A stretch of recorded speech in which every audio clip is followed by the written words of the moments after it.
2024 వరకు 16 ఎలక్షన్లు జరిగినాయి. 1741 మంది ఎమ్మెల్యేలు అయ్యారు. ఈ 1741 మంది ఎమ్మెల్యేల్లో బీసీల శాతం 16% ఉంది, కానీ బీసీలు కనీసం 60% ఉంటారు.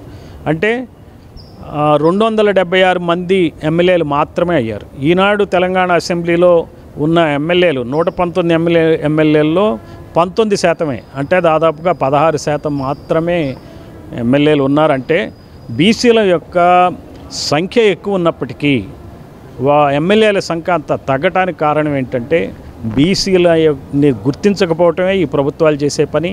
అటు ఏ పార్టీ అయినా, కాంగ్రెస్ పార్టీ అయినా, బీజేపీ అయినా, బీఆర్ఎస్ అయినా, ఏ పార్టీ అయినా సరే ఈ బీసీలను గుర్తించట్లేదు. అందుకనే బీసీల్లో చాలా తీవ్రమైన వ్యతిరేకత ఉంది.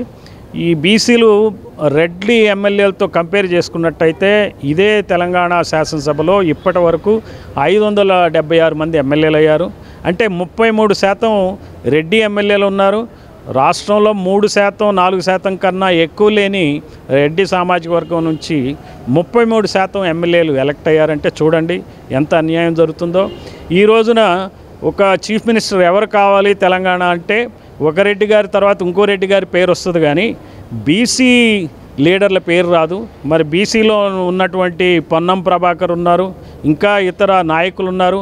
వాళ్ళు ఎమ్మెల్యేలు అవ్వాలా, వాళ్ళకి నిజమైనటువంటి రాజకీయమైనటువంటి అస్తిత్వం ఉంది.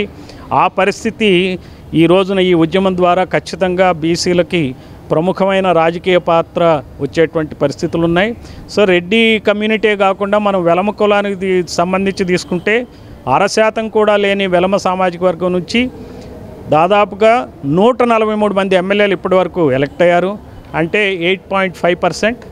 అది ఎక్కువనే.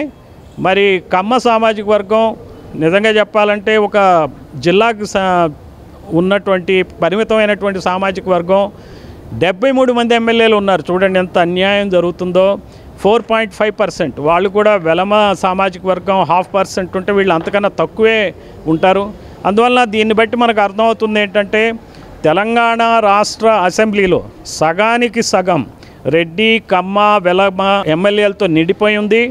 కానీ సగం కన్నా ఎక్కువ బీసీ ఎమ్మెల్యేలు ఉండాలా, కానీ బీసీలు కేవలం 16% మాత్రమే ఉన్నారు. ఇది చాలా అన్యాయమైన విషయం.